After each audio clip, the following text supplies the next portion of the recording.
Welcome to Personal Landscapes. I'm your host, Brian Murdoch. You can find links for today's episode and other conversations on Books About Place at brianmurdoch.com. Today I'm speaking with David Eimer. David is the author of the critically acclaimed The Emperor Far Away, Travels at the Edge of China, and of A Savage Dreamland, a book about his journeys through Burma. He was a Beijing-based correspondent for the Sunday Telegraph from 2005 to 2012, and he's been living in and writing about Asia and Southeast Asia for nearly 2 decades now. Both books have already made my Best Reads of the Year shortlist. We spoke about David's travels through China's tumultuous border regions, and the ways that different ethnic minorities have tried to keep their culture alive beneath the Han yoke. I hope you enjoy our conversation.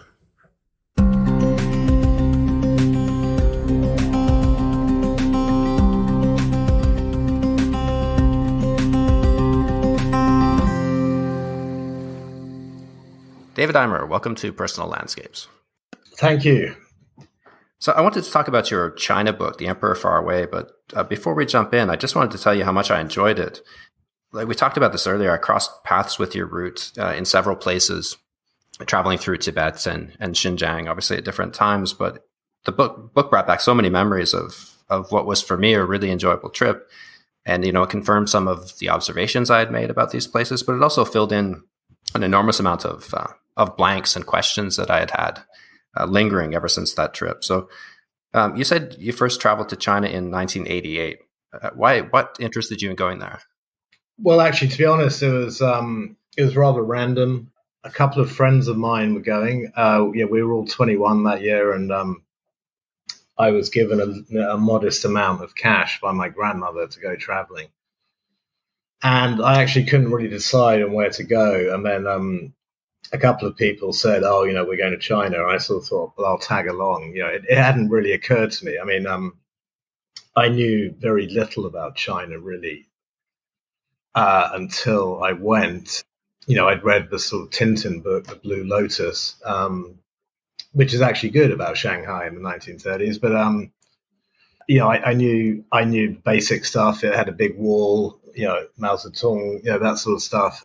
And then so when I went, I then began reading some books. And I was very, very glad I did go, because it sort of really, it sort of changed my life in a way. I mean, I wrote a book about it, years down the line, but also, I lived there and worked there. And, it's probably still my favorite country for traveling, although not at this exact moment. So is that what prompted you to move there then? This initial trip sparked your interest? That came later, because I was then working, I was at university when I went to China in 88, and then, I became a journalist, and I was based in LA for 5 years. When I was back in London, I wanted to change, and I'd been back to China a couple of years before. And, from what I was reading and hearing, it seemed like Beijing, especially was, this sort of really sort of interesting sort of frontier city where, everything was happening. There was an art scene, there was music, obviously the politics, the Olympics were coming.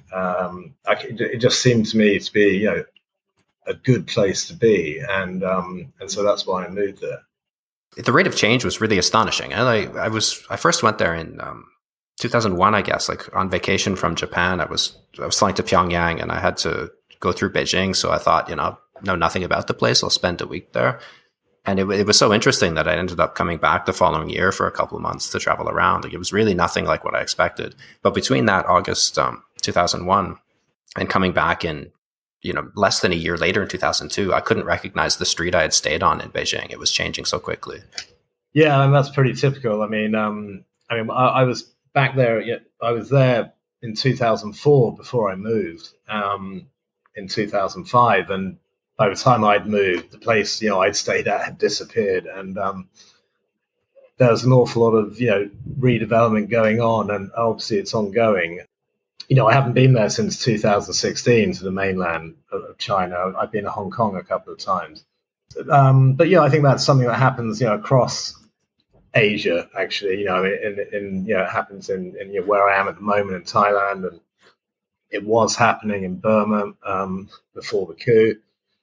If you're used to sort of growing up in a sort of rather staid sort of, society like, the UK, where old things are valued, whether it's buildings or whatever. It's a real eye opener to see, the opposite side of that. So why did you become interested in China's border regions? How are they different from the core of the country? Well, they're very different because in China, the heartland of the country, the eastern coast, the north, to a large extent, are Han Chinese. So the people there are the same ethnic group. The ethnic minorities in China tend to congregate as far away from there as possible, which is a reflection of how China came together as a country geographically. But so they're out in the border regions, obviously in the west with Tibet and Xinjiang, and in the southwest of Yunnan, and in the northeast up against sort of Russia, North Korea, and Mongolia. I just found those regions. In '88, that first visit, I visited Xinjiang, and I'd sort of been blown away by it, how different it was from the China I'd been traveling through just a week or two before. And then when I was living there, I was able to, travel to a lot of the border regions just for work, and also sometimes just for pleasure. And I began to become really interested in them. And I began to think about the contrast between Han China and the ethnic minorities China. And it seemed like just seemed like a fascinating subject to sort of research and then write about, and that's how the book came about. I don't think a lot of people are familiar with the formation of China and just how recently some of these territories were added. Like you wrote in the book that almost 2/3 of the country was absorbed into China quite recently. Yeah, I mean, absolutely. I mean, but Beijing is an imperial power, and their colonies. It wasn't like the British Empire where we traveled thousands of miles away from Europe to colonize people. The Chinese just sort of moved. Well, we did travel thousands of miles just in such a big country, but they basically just sort of moved west from their heartlands and they colonized them. These places like obviously Tibet, Xinjiang, which is really Central Asia, and then the southwest, which is of China, Yunnan province, which just has much more in common really with Southeast Asia than it does with Han China. And so, you need to look at China as such a big place with so many people as kind of an empire, just an empire contained within one country. And you said until the Chinese Communist Party took over that China's leaders acknowledged this imperial role much more openly than they do now. Yeah, the emperors did. I mean, obviously the last dynasty, they were themselves a minority originally, the Manchu, who had come from the northeast. They acknowledged that those people were different from them, and they needed to be ruled in different ways. That doesn't necessarily mean that they, treated them as equals, because I don't think they did. But there was certainly, it wasn't like the rhetoric you get now from the CCP, which is, it's one China, indivisible, and we're all the same, which is patently untrue, because there are around 100 million people, in China who aren't Han Chinese. But that's one of the things that's changed when the communists took over. It's interesting that you'd said that they sort of looked at some so-called barbarian cultures as either cooked and therefore tame, or raw and savage. Yeah, uncooked.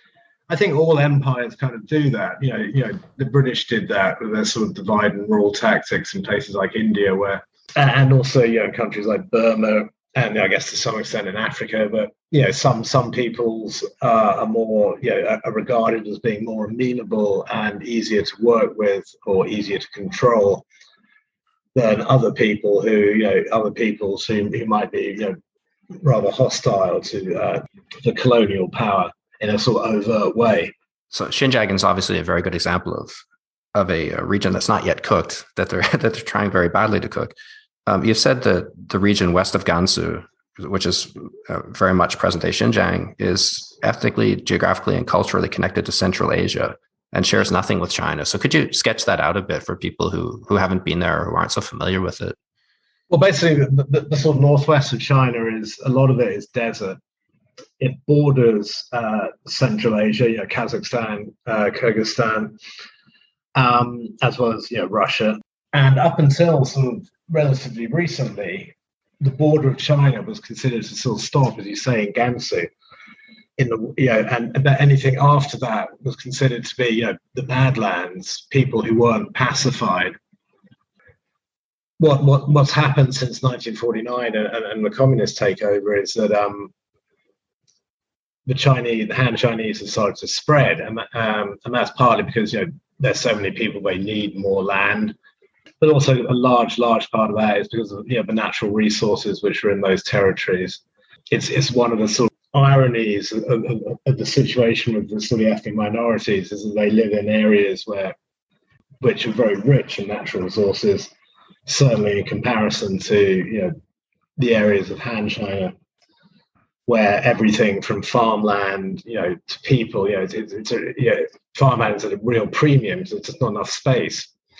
And so people were encouraged to go west in the same way, I guess, that in the 19th century the pioneers went west in the US, on the wagon trains to California or whatever. And they essentially Xinjiang was colonized. Up until that point, there had been various attempts at Chinese control over the region, and there obviously were Chinese people there. But that all really changed, and now that we're heading towards a situation where the ethnic minorities, the Uyghurs in Xinjiang, will become a sort of almost like a minority in their own land. Yeah, that seems to be a very determined policy of cultural dilution, almost. Oh, absolutely.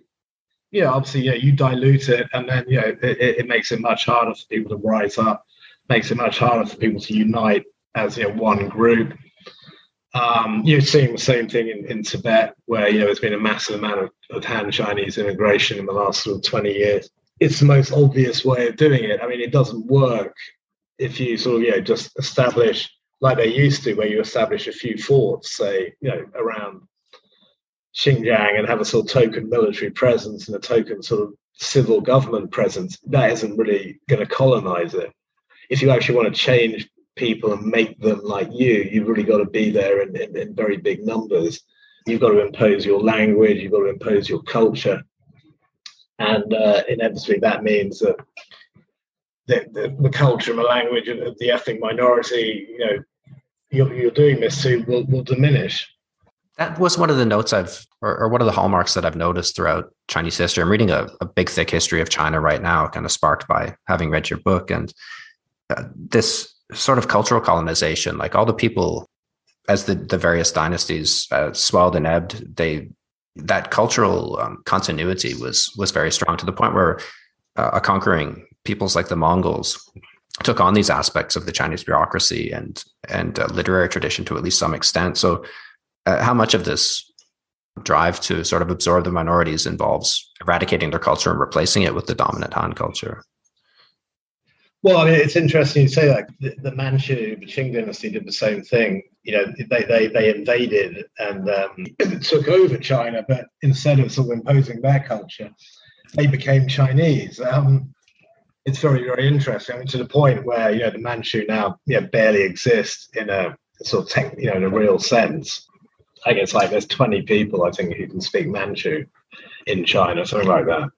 It's a sort of uniquely Han Chinese thing, just because they do have this continuum of history going, which I'm very proud of, going back 5,000 years, during which time they basically, for most of that time, they didn't have any foreign influences. So it was just their culture, as opposed, say, to Britain, which has absorbed all sorts of different cultures, or the United States. So there's this very sort of pure Han Chinese culture there, which makes them, I think, also a little intractable. They're not willing to compromise their culture. It's you who have to compromise. It's amazing that cultural backbone, how strong it stays, because Japan is sort of like that. They're very strong in clinging to their culture, but they're very good at absorbing foreign ideas and foreign influences, and then pretending that they were always Japanese all along, or creating something new with it. But the Chinese do that as well. I mean, I remember when I was there, we were writing stories. It was kind of a joke story, because the Chinese were claiming they'd invented golf. which it pissed off obviously the Scots. But Japan was more open, I think, than China, even if they had the similar sort of "you're all barbarians" really attitude, but they were a bit more open to the West in a way that China wasn't. And then the fact that because the Chinese were being so sort of stubborn and saying, we don't want to trade with you, we don't want anything to do with you. And then, Britain in the 19th century decides we're going to force you to trade with us by, having opium wars. Obviously, that just sort of strengthened sort of Chinese resolve not to sort of dilute their culture. It's a unique circumstance, and it doesn't mean, of course, like China, of course, takes things from the West which they can use, but culturally, not so much. I mean, even now, the sort of number of Chinese who say, into say, even like Western music, it's pretty small. It seems big to us. If like 1 million Chinese people are listening to rap music or something, but in the context of China, it's nothing. So, it's a tiny number of people. So that sort of purity of culture and determination to maintain it means that when they did start going into these regions, obviously not Xinjiang, Tibet, and also the Southwest, which is also really was only fully absorbed into China, a little over 100 years ago. There's no. It's not like we're going to take some of your culture and blend it or something. It's more like we're going to impose our culture, and you're going to kind of have to put up with it. When I ask people about this on traveling by train across China, talking to random people, I would ask them what they thought about the West or Tibet. They felt very strongly that they were bringing technology, they were bringing economic benefits to these people, and that the people out there weren't very grateful in a lot of cases for the improvements to their living standards. They couldn't understand why they were so ungrateful. Well, I think all empires say that, don't they? I mean, the British, you say, look, we built railways in India, and we gave you cricket, and this is how you repay us. So I think all empires do that, and obviously it's a way of trying to justify the unjustifiable, which is you're colonizing someone else's land. That line which you heard on the train, that is the official CCP line. It's we are bringing the modern world to what Chinese quaintly call backward region. So in Tibet, we're going to build you loads of airports, even though there's not really much point in having an airport in parts of Tibet. And we're going to build roads, we're going to build railway lines. There are obviously some benefits to that. For a lot of those regions were very, very undeveloped. I think if you were a Tibetan or a Uyghur, you might say that the railways and the investment only really benefits Han Chinese people who are living in Xinjiang and Tibet. I think it's quite hard, to get a job if you're a Tibetan or a Uyghur, because most of the companies are owned and run by Han Chinese people, and they don't really want to employ them, except in sort of kind of low-level jobs. So no, I don't buy the argument that it obviously has an effect on lifting incomes, but I mean, when you have the scale of Han immigration you've had to those regions, it basically means that it really just shuts the locals out, because the Han Chinese will say, oh, we would employ you, but your Mandarin isn't really good enough because you speak Uyghur or Tibetan as your first language. You can't write your characters well enough, so we can't give you a job, and so we'll give it to a Han Chinese person. And they also, those road and railway links and airport links make it much easier to extract natural resources. And of course, they also serve a military purpose. I mean, when you drive past an airport in the middle of nowhere in Tibet or in Xinjiang, it's not just a sort of white elephant, but it means that if there's trouble in that particular region, they can fly in the army very quickly. Yeah, the railways very much felt like that, sort of harbingers of doom traveling in these regions. Because at the time I was in Xinjiang, it went as far as Kashgar. And I understand from your book now it's gone to Hotan as well. Yeah, that's I didn't go by train to Hotan. I mean, I went by road. I mean, in '88 when I went to Kashgar, there was still no railway. The railway stopped in Urumqi or Turfan, and you got a bus, or there was like a once a week plane. But yeah, I mean, the amount of railway expansion is extraordinary. I mean, yeah, building that rail line across the Tibetan Plateau. Yes, that was incredible. Yeah, that was when I traveled to Tibet. It was overland as well. Like you had to go by bus. Yeah, I mean, all that's changed. I mean, yeah, I mean, obviously, I mean, China is such a big country.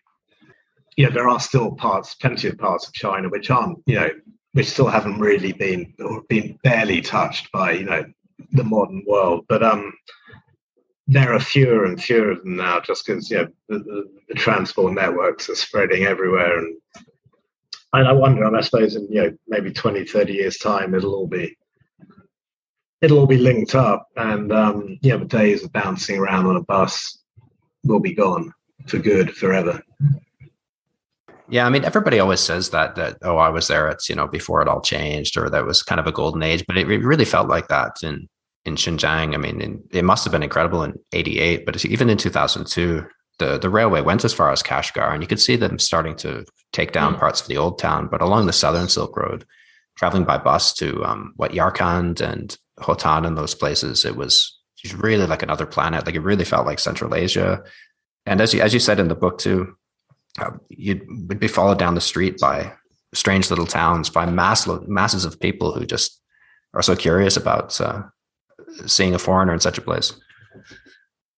Well, we just hadn't seen foreigners then, especially in '88. And like even now, you can go to plenty of small towns, in China where they won't follow you down the street, but people will be surprised to see you, and they might say, "Oh, you're the first foreigner I've met in person." That's perfectly possible still in China. I'm not sure. I mean, I know what you mean when people look back and say, "Oh, when I was in Thailand in the 1970s, and I had the beach in Phuket to myself, and I lived on 10 cents a day." I mean, I always take that stuff with a pinch of salt. I'm not sure. I don't regard the old days as a golden age necessarily. I mean, it was perhaps a bit more fun to travel just because there were fewer people doing it, and and because we didn't have phones and all that stuff, it wasn't something you'd seen before. Yeah, that's one of the major turning points: the cell phone and internet. Yeah, the internet, that changed everything really. But yeah, you can't drop off the map anymore like that. Not unless you want to throw your mobile phone away. Yeah. When I say like it was a bit of a golden age for travel in that area back then, I guess it's because it felt so cut off and it felt like such a different planet. But it also, I mean, it really didn't feel that far away from the Great Game and that kind of time period in Xinjiang. You could really see those places in Kashgar still. Yeah, and look, there are modern versions of the Great Game going on all over the place. I mean, Russia and the US continue, and China, fight for influence in Central Asia, South China Sea. I mean, there's all sorts of places where that stuff is still going on. I don't know what would be the golden age of travel. I don't know. I mean, but I know what you mean, and I agree with it sort of mostly. I mean, was it a golden age for the Uyghurs? I mean, but the inhabitants, they would probably say no. Yeah, so even at that time, things were changing quite badly. I rode the train from Urumqi to Kashgar with a Uyghur family in a compartment. Mostly, it was all women and children, and they were hassled in the middle of the night by these. I thought they were railway workers at first, but it was somebody asking to see their papers. Wow. The lights would snap on, 3 a.m, screaming at these people, and they were all crying. And I lost my temper and hit one of them in the face with a towel and drove them out of the compartment. And the next day, a Uyghur man who could speak English came over and said, "You know what that was? Those people weren't railway workers." That was the PSB, Public Security Bureau. Yeah. But I mean, it was just so awful the way these people were being treated. It didn't feel as repressed as Tibet. Like along the south side of the Silk Road, people would talk to me still, and I was able to find some herdsmen and take camels into the Taklamakan for a week or so with these guys, and away from the cities. They were very different. That sounds great. Yeah, that was an incredible experience. Yeah. As the 2000s progressed, it got worse and worse, and that culminated in 2009 when there were riots in Urumqi, which I was still based in Beijing then, so we went to cover them, and there was a lot of repressed rage, and it all sort of snapped out. And so that people were getting Han Chinese people were getting dragged off buses and sort of like beaten half to death and stuff. All that anger came out. But that obviously, if that had happened, maybe in the UK or Canada, that there would have been a sort of compromise and set up an inquiry to say how can we carry on doing this, but treating the people a bit better. But in China, when you do that, when you rebel against the government and you attack the Han Chinese, the only answer they will have is repression, more repression. And from 2009, 2010 on, it really got very, very bad, and it's led to what we're seeing today, where that part of China really is, a big police state where the amount of surveillance is unreal. The amount of controls on Uyghurs' lives, it's hard to comprehend it, I think, unless you've experienced it, and I haven't. But it's a very bleak situation for them now. Well, even at the time you were there writing about it, you described in your book Uyghurs and Han living very separate lives in Urumqi. Like I saw that in those places, but it wasn't quite the tension, like in the South Silk Road. I think it was in Yarkand. I remember eating at an outdoor market, and there were a few Han there, not very many, but they were very quiet and sitting separately. But you described bars, separate bars. The Chinese wouldn't go into the Uyghur bars in case they got stabbed, and the Uyghurs weren't welcome in the Chinese bars. It was a completely segregated society, even then. Yeah, obviously it's a bit like the American South. You can drive through Mississippi and there'll be honky tonks for white people, and there'll be the blues joints for black people. It's still fairly segregated. When I was there, certainly in '88, the Han Chinese kept a very, very low profile. The only people you really saw around were government workers, or they were army or police. And I think there's, the segregation, it's a very real thing. It's like I was saying earlier, it's to do with language, because Uyghurs obviously speak their own language. In the book, I describe, meeting this girl who'd been sort of selected because she was very clever, a Uyghur girl, to be sent away to boarding school, 2,000 miles away in Shanghai. It's like, maybe a couple of hundred Uyghurs a year get the chance to sort of mingle in, get the chance to go to a proper university and, progress. But the vast majority, you're living a sort of a second-rate life in your own land, really.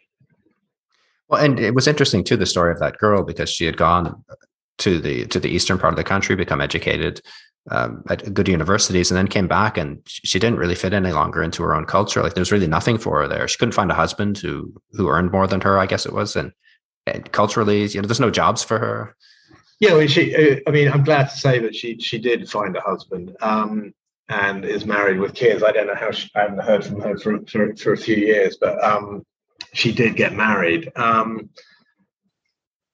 It depends. I think she was kind of reluctant to sort of join the Han society.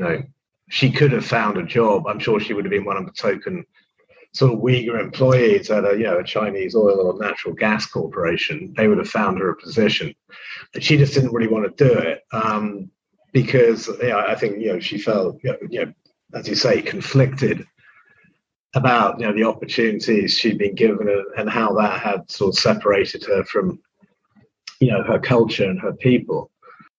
The Uyghurs are sort of left with agriculture basically, and even that is at a state at a higher level is controlled by the government, but there aren't too many options. Well, so compare the condition of Xinjiang with Tibet. Like, that's a place that felt repressed in a different sense at the time I was there. It was more like it had already been crushed down. Like, I found it very difficult to get anyone to talk to me.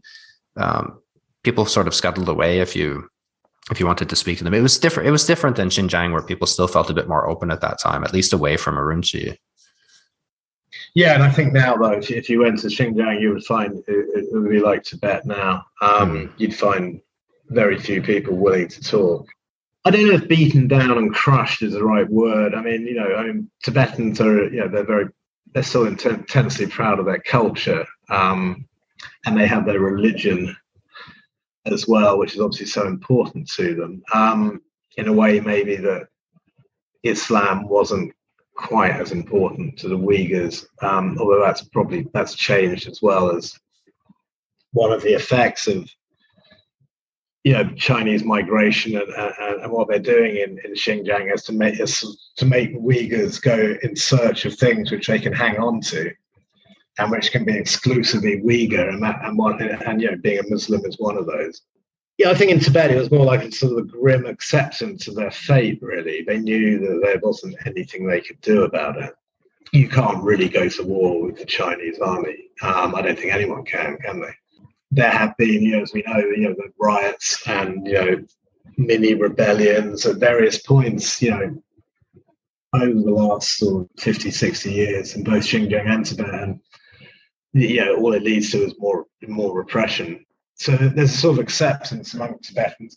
It'll be interesting, I think, to see. I said in the book that this would be the current Dalai Lama would be the last undisputed Dalai Lama, and Beijing have already said that they're going to appoint the next one.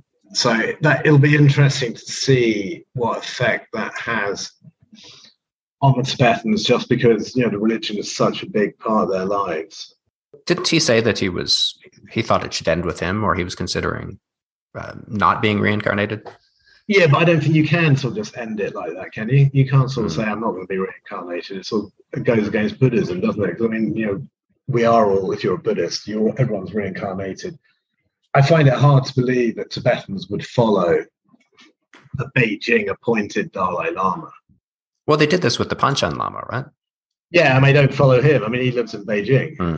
He actually used to live near where I used to live. And he goes to Tibet occasionally on sort of stage-managed trips. So it'll be very interesting to see what happens. I mean, will they?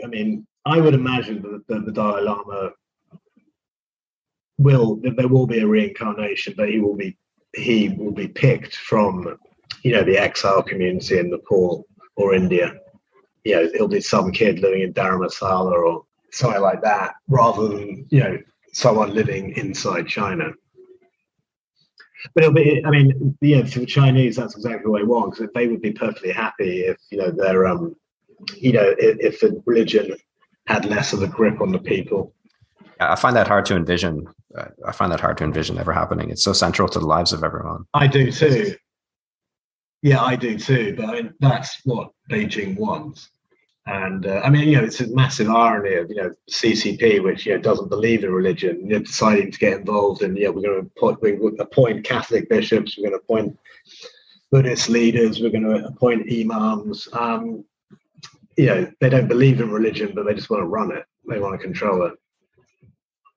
I should say here, by the way, Ryan, just in case you have any, I don't know if you have any Han Chinese listeners, but I have absolutely no problem with the Han Chinese. I like them very much. I do have a problem with the government and the Chinese Communist Party. So, yes, exactly. Yeah, I was going to say we should also talk about some of the joys of traveling to China, because I feel the same. Like the government is shocking what's happening there, but the people were very warm and generous, and it wasn't always an easy place to travel through. I found not speaking the language made things very difficult in some of these fringe regions, but the curiosity and the openness of the people was interesting. It always made up for those sorts of the small difficulties of travel as well. Yeah, I think the Chinese, despite their authoritarian rulers who, go, and the CCP is just another dynasty, like the Qing and the Ming, who are equally repressive in their own ways. There's sort of an anarchic strain to the Chinese.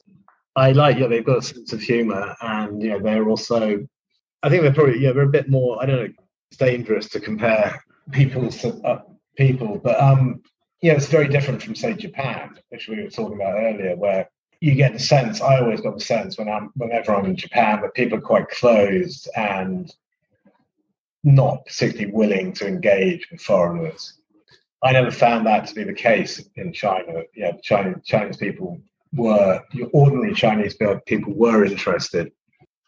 I think in Japan it's more of a shyness. They're paralyzed by shyness. Because I've seen this in, if you go up to speak to somebody and ask for directions or whatever, and they'll say no English. Say, but I'm speaking to you in Japanese, and I'll say it in Japanese, and no English, and they'll run away because they're just embarrassed to be put on the spot.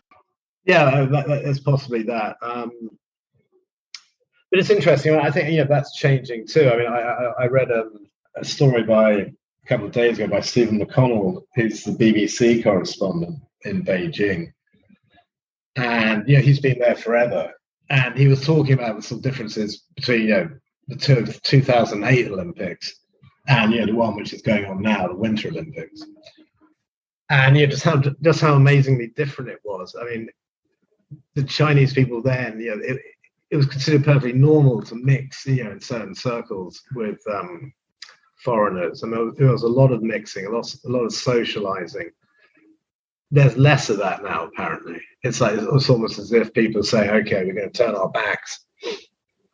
And how much of that is because of government influence, I don't know. But yeah, I was going to say, do you think that's because of the surveillance states? And maybe people are just a bit more wary now. I don't know. I mean, it was always quite a small circle. There tended to be obviously educated Chinese people, with university degrees, some of whom who've been overseas.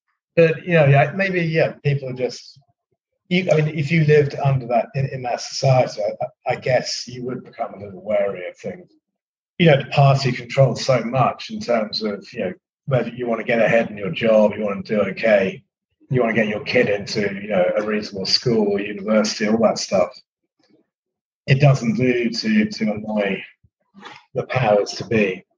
I wonder how much of this might change with greater material prosperity. Like in one section about Tibet in your book, you wrote that not all Han travel to Tibet because it feels like going on a holiday to a foreign country. A small but increasing number visit as part of a gentle spiritual awakening. Tibet may be less devout place than before, but everyday life remains a world apart from the relentless drive for riches, which characterizes day-to-day existence for most people in Han China. Do you think that's going to change as people become better off? No, I think they'll always. It's like like we were saying earlier. If there's 1 million people who listen to rap music, it's a big number to us, but it's not a big number in China. There'll always be Chinese people who are interested in Buddhism, and just as there are plenty of Chinese Christians, although life is harder for them now. And there's also plenty of Muslims. There will always be people who will follow religion and be spiritual. So I don't think that will disappear. But tell me about these Zhang Piao, the Tibet drifters that you wrote about. From what I remember, they were sort of like almost like backpacker culture today, but a Chinese version where they sort of dropped out of normal culture, ended up in Tibet, opened a bar or something like this. And that's quite common. Also, you get that in the southwest and Yunnan province a lot as well. They roll up and they really like the lifestyle. It's laid back. It's like Southeast Asia, and so they settle down and they open a bar or a restaurant or a hotel or something if they can. I look. There are plenty of young Chinese who are alienated by the sort of the work culture, which is very rigorous in terms of hours and all that stuff. You do sort of recognize that that just because you've got a nice shiny car, it doesn't mean you're going to be happy necessarily. But I think there are still so many Chinese people who are poor by any standards that it's going to be a few decades yet before there's sort of any sort of rejection of that materialism. Yeah, that was what I was really curious about reading about a lot of these regions, because we see this something similar in the West at this point, this dissatisfaction with kind of rampant consumerism. And it's happening with the decline in religiosity. So people are embracing, they're rejecting these traditional sources of meaning, or we don't have them anymore, but they're instead turning to substitutes. Like for a while it was New Age spirituality, and now it's quasi-religious movements like this woke ideology or apocalyptic environmentalism or these sorts of things. And this dogma-centered kind of stuff, that's sort of something similar with earlier millenarianism. Yeah. I wonder if something like that will eventually happen in China as the old ideology stales, It's possible, but I think it'll be a while, and I mean, it's not just in China. Across Asia, you look at India with its huge population. Look at Southeast Asia. If you say to sort of your average Thai person or whatever, don't drive your car because it's bad for the environment, they sort of look at you like, well, that's a bit mad. I mean, for them, it's a symbol that you've arrived. These are people who might be one or two generations off, standing in a paddy field, plucking rice 7-8 hours a day. And it's the same in China. It's going to take, I think, quite a few more generations before we reach the sort of level, where we're at in the sort of post-capitalist confusion, really, where people don't know, they don't like what they're seeing in terms of materialism, but they don't quite know how to get out of it. I suppose we're more likely to see a resurgence of nationalism before any of this would ever come to pass. They're pretty nationalist already. Given the level of control, on what you can read, it is still, it's much harder to get differing viewpoints, isn't it, in a country like China than it is, in a place like India, where at least you can access the internet and all the rest of it. It'll be interesting. I mean, I don't see any radical changes in China in my lifetime. I mean, things move. It'll be years, decades down the line, I think. One thing that strikes me about you said about the how hard it is to get outside information, but at the same time, how it's interesting how intensively curious Chinese people are to read the Western classics and study our own literature at a point where we're rejecting it. Like, how many Westerners know that much about China or have read the Chinese classics? Exactly. Yeah. The classics, there because they've been approved by the CCP. I mean, they're not going to teach you. They're not going to give school kids Catch-22 to read, or The Catcher in the Rye or whatever. I mean, it's much easier to give them Great Expectations because you can do a Marxist reading of Great Expectations, couldn't you? Or Dickens saying, look at him in the workhouse or whatever, and the evils of capitalism. But you've reminded me of traveling around sort of the middle bits of China in Shanghai, and I'd go into a bookstore looking for something. I was terrified of running out of books, so I was carrying an enormous amount with me. But I found those Western classics, a lot of Dickens. There'd be a Treasure Island, yeah, and what Hemingway, A Farewell to Arms, I found there. But the funniest, strangest thing, I found a copy of Tropic of Cancer in Shanghai as Xining. That's unusual. Can you imagine, like, if Henry Miller had started to spread there? That's intellectual terrorism or something. Yeah, and I think I don't know how, I mean, personally, I don't know what happens to the person who ran that bookshop if they found out that they were selling Tropic of Cancer. But I bought that, reread it 3 times on that trip, I think. People, I mean, people have VPNs, even though they're hard to use. And people can still see stuff. The CCP have always been reasonably clever about what they censor or what they don't. I mean, like they never used to bother about artists, painters or sculptors, because they'd say that was less of a concern than someone who makes a film, because more people are going to watch a film than go to an art gallery. I don't think we can speculate on what it's going to be, but you can't look at what China is now and be hugely optimistic. To come back to border regions for a second, there was one thing I wanted to ask you. I was struck by the difference between Yunnan, the Golden Triangle region, the Northeast, and places like Xinjiang and Tibet. I've been to Kunming, but I haven't traveled in south of China at all. Apart from that, how the Uyghurs and Tibetans have clashed with the Han, sometimes violently, as they tried to resist the imposition of this alien culture. But further to the east, in the jungle border regions of Yunnan, you found tribal peoples who took a very different approach. So why do you think the Dai people have been able to adapt to Chinese rule and to find ways to keep their culture private and alive between that yoke, while the Uyghurs and Tibetans have not? Well, because they were regarded straight away as less confrontational, and if you're less confrontational, you get more space. I think the big difference is that Xinjiang, Uyghurs will tell you that they would like to be their own country, would like to be independent, whether it's call it East Turkestan or whatever. And obviously Tibet was once an independent state. There's no sort of movement amongst Dai or the other ethnic minorities in Yunnan to create their own country. They don't want to carve out their own space.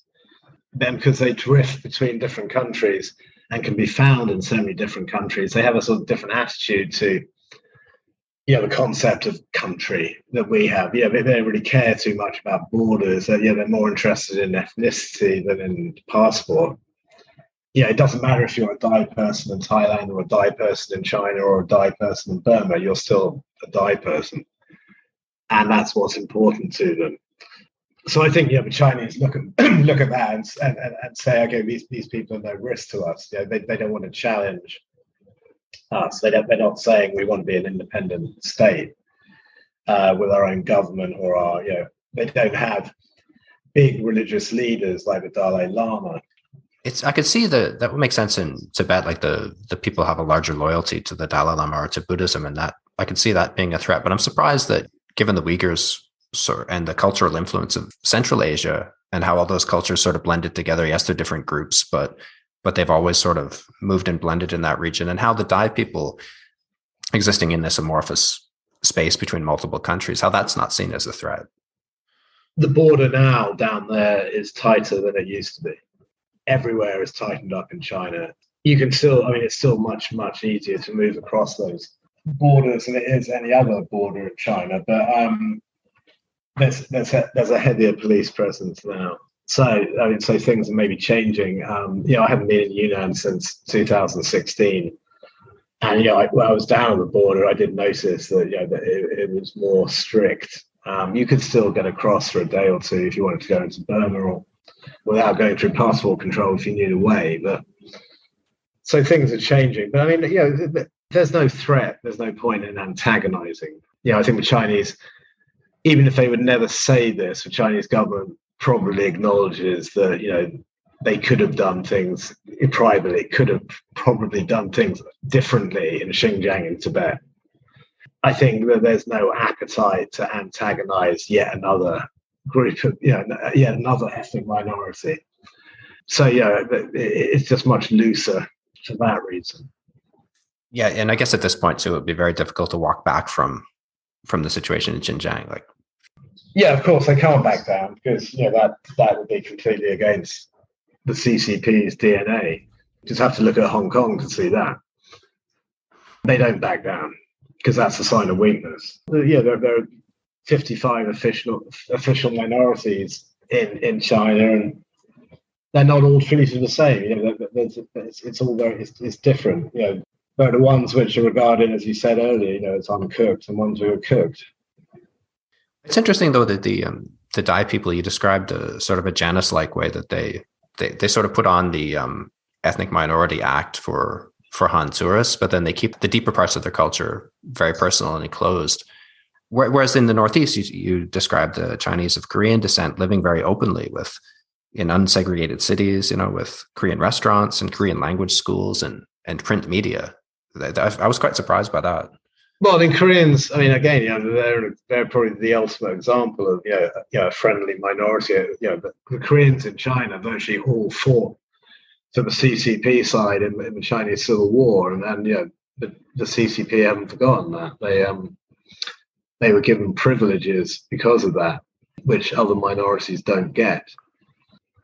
And again, they're not seen in any way as a threat. The only thing there is, Chinese Koreans tend to be, there's a very strong sort of tradition of Christianity that they don't particularly like, but they can put up with that. Again, the Koreans in China aren't about to agitate for their own state. So how come you didn't include Inner Mongolia in the book? Right, yeah, well, that's a good question. I never wanted this to be a sort of David Eimer travels round the entire border of all 13,000 whatever miles or whatever it is of China, doing a chapter on every single minority. I decided I was going to go for the most contentious border regions. So that was Xinjiang and Tibet, and also for the ones which I found personally most interesting and which I felt would be interesting to a reader. Mongolia got left out, and in some ways I regretted that because there is a lot of interesting stuff going on in Mongolia and in Mongolia as well. But it was just I couldn't do everything, and I didn't want the book to be sort of like, and here's a chapter on Mongolians, and here's a chapter on the Dai, and here's a chapter on whoever. It was I wanted it to be a bit more focused than that. Yeah, I think it worked out very well. Like you were able to plunge deeply into each of these places. I heard, I haven't read it. There's a book, I believe, which came out last year, in which a Russian woman, I think she is, goes all around Russia's borders. Yeah, I think she's Norwegian or Finnish. Norwegian, I think. Oh, that's it. Yeah, I mean, she's Scandinavian. I mean, she also wrote a book, I believe, on Central Asia. Yes, yeah, I read that. Yeah. Was it good? I don't know, but I mean, it's a break of a book, and I was a bit disappointed, to be honest. It seemed like it needed a pretty thorough edit. Like a lot of the stories, because so much was crammed into it, it felt like some of them were a bit superficial. The writing was good, I thought, but I mean, I'd be quite interested to see how she did, going all around Russia's borders. I picked that one up as well. I haven't read it yet. But there's so much to read, as you know. I mean, we're always stacked up with 20, 30 books. The other thing I really liked about your book as well was the geographical diversity of these regions. So you've got the desert regions in the far west, which is my kind of personal landscape that I like the best, and that high plateau of Tibet, that bleak high altitude desert almost. And then you've got jungle in the north or southeast, and the sort of more Siberian wooded landscapes up north. Yeah, that was another reason to focus on those regions, was that they were all completely different geographically. I mean, I felt that worked for me, because I needed to differentiate the different minorities, because otherwise it's all blurred into one. That's why I'd be interested to read this book about the Russian borders, because I wonder how she did that. Because if you're going around, say, from the Russian Far East all the way around to you have to go quite a long way before you get a sort of different climate. So geographically, it's all going to be quite similar. It was great to be able to sort of do a sort of Siberian sort of winterish thing, and also to do Southeast Asian sort of tropical rainforest, and then, like you said, the desert in Xinjiang, and then Tibet, which is just sort of otherworldly sort of climate and geography. When you're up above 5,000 meters, it's like nowhere else. And I guess it's like what other planets look like. Yeah, the desert always feels like that. I really liked reading about your trip to the western part of Tibet too. Like at the time that I was there, it wasn't possible to go there. I couldn't afford to hire somebody to. We could still travel fairly freely by bus as far as Shigatse and Gansei, and that was about it. Like it was easy enough to ditch out in Lhasa and change hotels and evade the mandatory tours at the time. But getting much farther than that, it wasn't easy. It was such luck of a draw, there were years. I mean, I knew people who I was jealous of, who in the early 90s, when it was a lot less restricted, who were, they used to be able to hitch into Tibet from Qinghai and these places, and they had far more freedom to move around. And of course, the sort of most legendary for me journey, which would be running down from Kashgar down to Lhasa, if you that road. I mean, I met one or two people who'd done that, and that was years and years ago. I wanted to do that for the book, but it just wasn't possible. I mean, it would have been possible if I'd been willing to spend a really ridiculous amount of money. I mean, talking not talking like a couple of $1,000. I mean, more like $10,000. To get someone who could do all the permits and go down in a jeep. But I would love to do that journey.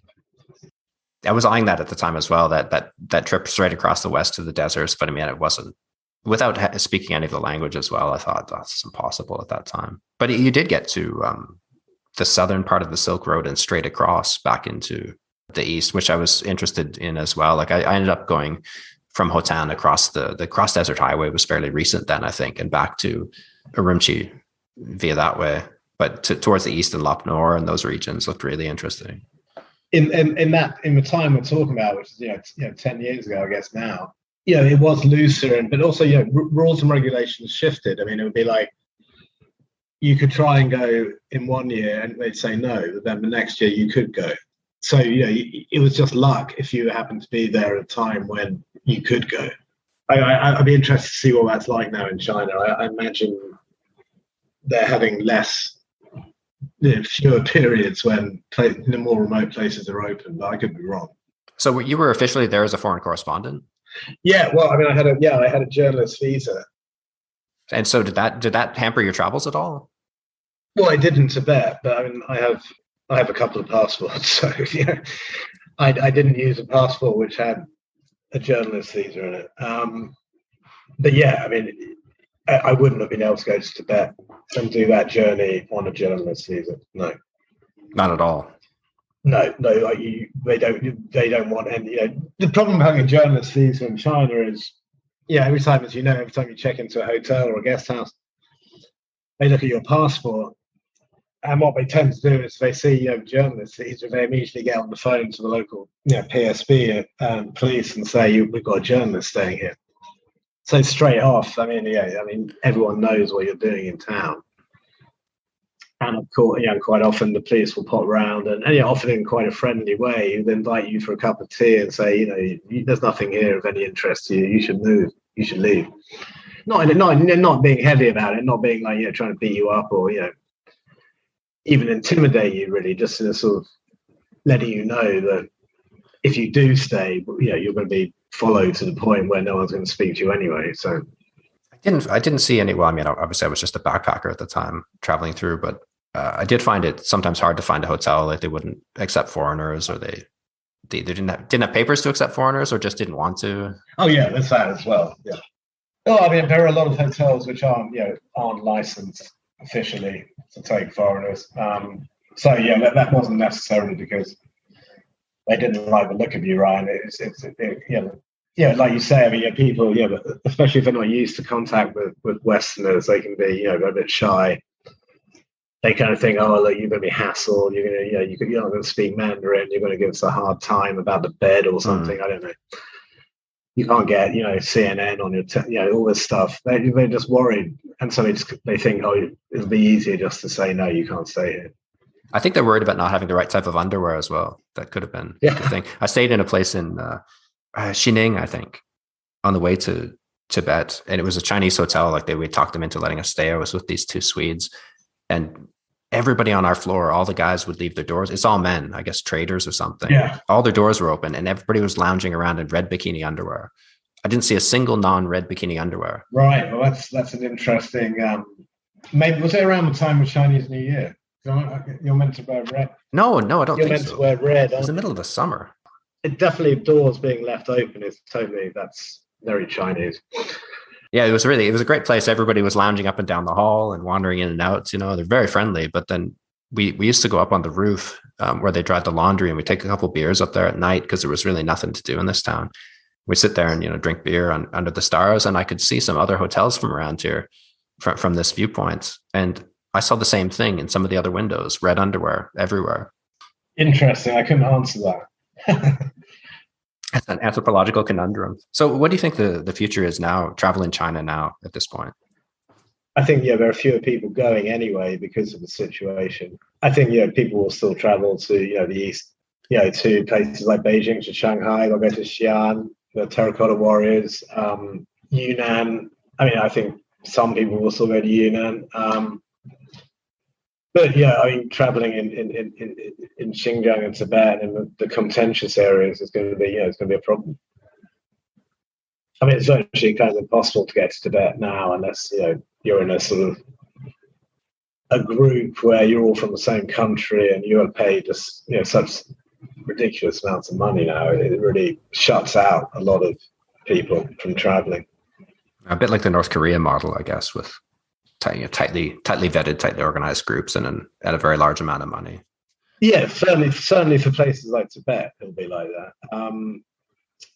But I mean, people will still fly in, I imagine, to once China opens its borders again. But people will still go to the popular places, the places they always went to. But I mean, it'll mean so it'll be, in a way, if maybe in 10 years' time, it'll be an adventure again to go to the places which are harder to reach because so few people will be doing it. It's a fascinating place. So what's next for you at this point? Can you give us a hint on what you're working on now? Well, I'm trying to working on a couple of things which I don't seem to be moving forward very quickly. So I'm actually sort of wondering if I need to do something a bit different. I mean, I think it's hard now with travel writing. It's not a particularly fashionable genre at the moment. What are white, middle-aged, middle-class people, going off to foreign countries and writing about them. Travel books. You want to sell a travel book now? You kind of got to bend over backwards to make it seem like it's not a travel book. Call it memoir or history or whatever. But so I'm kind of thinking about what approach I need to take. I definitely want to carry on writing about other countries and other regions. How to do it is at the moment is a big question. Yeah. Are your interests still mainly in Asia? I've never been like, I'll fly to, Mozambique for 3 months and, then come back and write a book about it. That, I think, that is a valid criticism of some travel writing. I've always written about places that I lived in. I've spent, 17 years in Asia now, in East and Southeast Asia, so I do know it well. I don't know. So, and frankly, I've got no burning desire to write a book about Africa. I mean, I've never really been, so maybe if I went there, I would love it and want to write a book. But so I kind of will stick to what I know. Yeah, it's given a great deal of depth to your writing as well. The book on Burma was fantastic too. Well, thank you very much, Ryan. It's kind of you to say. That's a whole separate conversation, I guess. At some point, I'd love to talk about that with you as well. I was there. I spent a month there in 2002. On that same extended trip, but at the time it was very difficult to get to anywhere that wasn't, Rangoon to Mandalay, that corridor, and up as far as Sipo in the Shan state. But all right, you went to Sipo. That's cool. That was a really cool place. Yeah, and so, I mean, now forget it. I mean, with the coup, Burma, it kind of regressed back to what it was at that time you went, the previous junta, which was running the country. I mean, it's funny how in Burma, the history is so cyclical. Maybe it's a Buddhist thing. Actually, I think there's a quote at the beginning of that Burma book where, modern Burma is just old Burma reincarnated. And yeah. I'm beginning to think that's the case. I mean, because it's desperately sad what happened last year. I mean, the first anniversary of the coup, I guess, is on Tuesday, 1st of February. But I'm also optimistic that it isn't going to be like it was when you were there, where you were sort of experiencing, the end of what was going to be 50 years of military rule.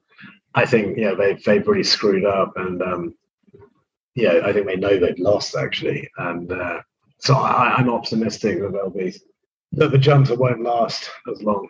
And hopefully not. Yeah, it was such an enjoyable country to travel. I really liked the people there, and it was really interesting in your book, to read about all these different regions that were closed at that time. That little panhandle bit down in the south, and some of the border regions. It's amazing the diversity of the country as well. Yeah, well, it's definitely something I'm attracted to. I like countries where there's a good mix of people. I think it's more interesting to write about. Yeah, I find, I'm drawn to those places too. That sort of these transitional border regions where different cultures bump up against each other and kind of blend together and mix. Those are the most fascinating regions. Yeah, that stuff is fascinating, and again, the most remote parts of Burma, they look amazing. I mean, geographically, they're really.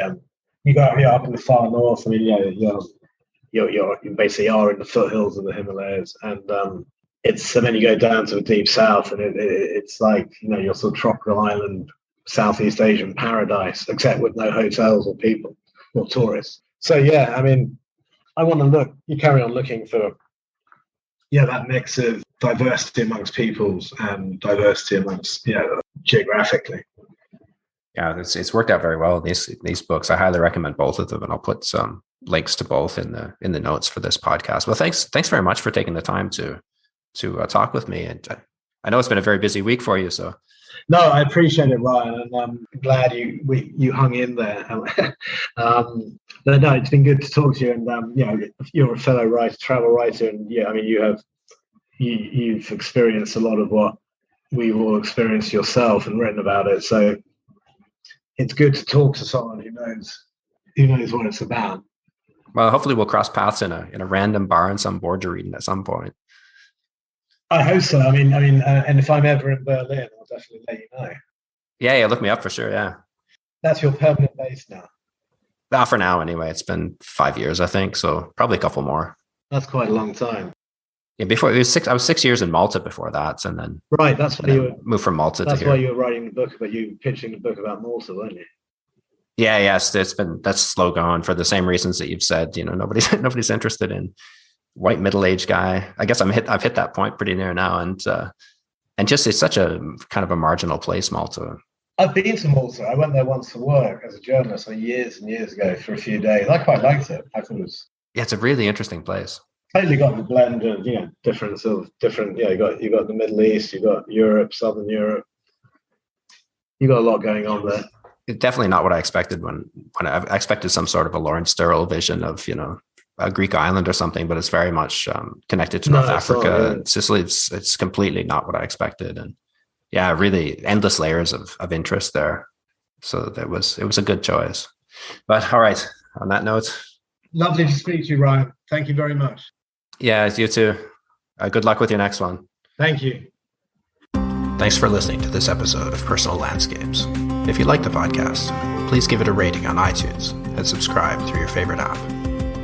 You can find links to today's podcast and more conversations on Books About Place at ryanmurdoch.com. You'll also find a donate button if you'd like to contribute to the costs of the show. All donations are greatly appreciated.